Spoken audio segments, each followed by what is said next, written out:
¿La falta de participación ciudadana conlleva la exclusión educativa o la falta de educación conlleva que no se asuma la participación? Pues bien, cuando hablamos de exclusión educativa nos enfrentamos a una grave problemática que ocurre a lo largo y ancho del territorio colombiano, golpeando con más fuerza a las comunidades ubicadas en sitios alejados, comunidades indígenas, afrodescendientes y población rom. Se estima que en Colombia 1.2 millones de niños y niñas, es decir, el 11% de todos los niños y niñas en edad escolar, no reciben ningún tipo de educación formal. Hay muchas razones por las cuales los niños y niñas abandonan la escuela. Estas incluyen las barreras de acceso, tales como el estigma en torno a la discapacidad y a las necesidades educativas especiales, las fronteras invisibles que afrontan los niños y niñas que viven en vecindarios controlados por pandillas o las largas distancias y la falta de infraestructura que enfrentan los niños y niñas en áreas rurales cuando viajan a la escuela más cercana. Factores también como la desintegración familiar, la presión para trabajar o para cuidar a hermanos menores, los costos de los libros y los uniformes, el embarazo temprano o el matrimonio y la violencia en las escuelas y en la comunidad local. También obligan a los niños y niñas a abandonar la escuela de forma temprana. Las décadas de violencia extrema en la sociedad colombiana se han extendido a las escuelas, exponiendo a los niños y niñas al abuso físico, a la violencia sexual y al acoso por parte de sus compañeros.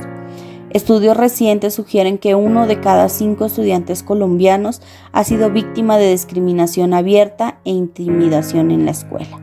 es decir, alrededor de 2 millones de niños y niñas. Los grupos armados ilegales y las bandas también se dirigen a las escuelas para reclutar a estudiantes como miembros de sus organizaciones, obligándolas a transportar drogas o armas dentro y alrededor de la escuela, o involucrándolos en explotación sexual comercial. Muchas escuelas no tienen las infraestructuras o el conocimiento para prevenir o enfrentar estas formas de violencia.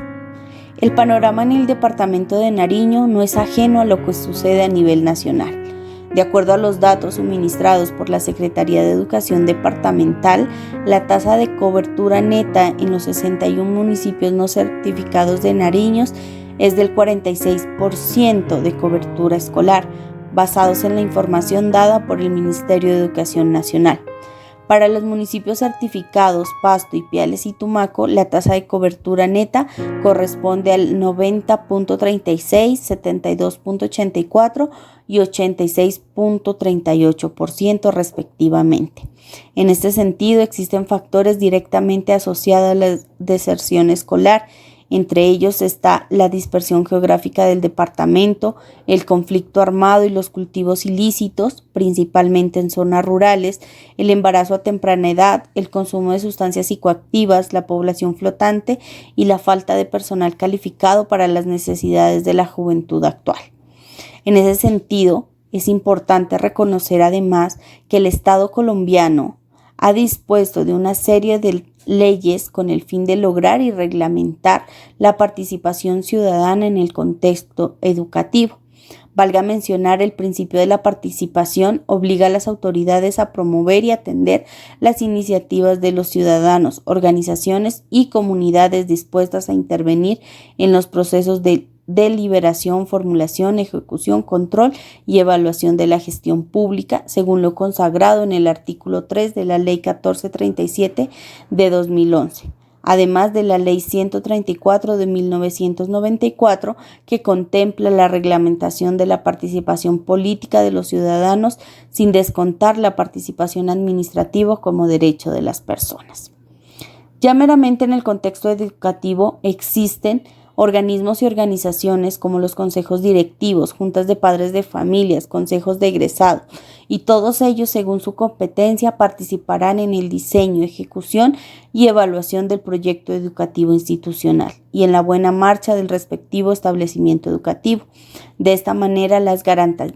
garantías para la participación ciudadana están dadas. Sin embargo, la falta de educación, la falta de corresponsabilidad, la falta de interés, la mala información, el bajo nivel de escolaridad en algunas comunidades, la corrupción, entre otras problemáticas de orden social y político, hacen que la participación ciudadana sea nula o muy limitada, generando procesos de exclusión educativa, pues las personas no tienen una formación ni bases sólidas frente a la participación ciudadana, sus mecanismos, sus espacios de interacción, sus deberes y sus derechos. Por ello, lo que se propone desde el liderazgo comunitario es que desde una educación integradora con herramientas prácticas se establezcan políticas públicas que lleven a todo el territorio colombiano con el fin de formar a ciudadanos para la paz, en donde la participación ciudadana sea el eje central, posibilitando la influencia positiva de las comunidades en la política, la economía, la educación, y de tal manera que los planes de desarrollo mantengan un horizonte claro, centrado en las necesidades poblacionales frente a la importancia de la inclusión educativa, la educación por y para todos.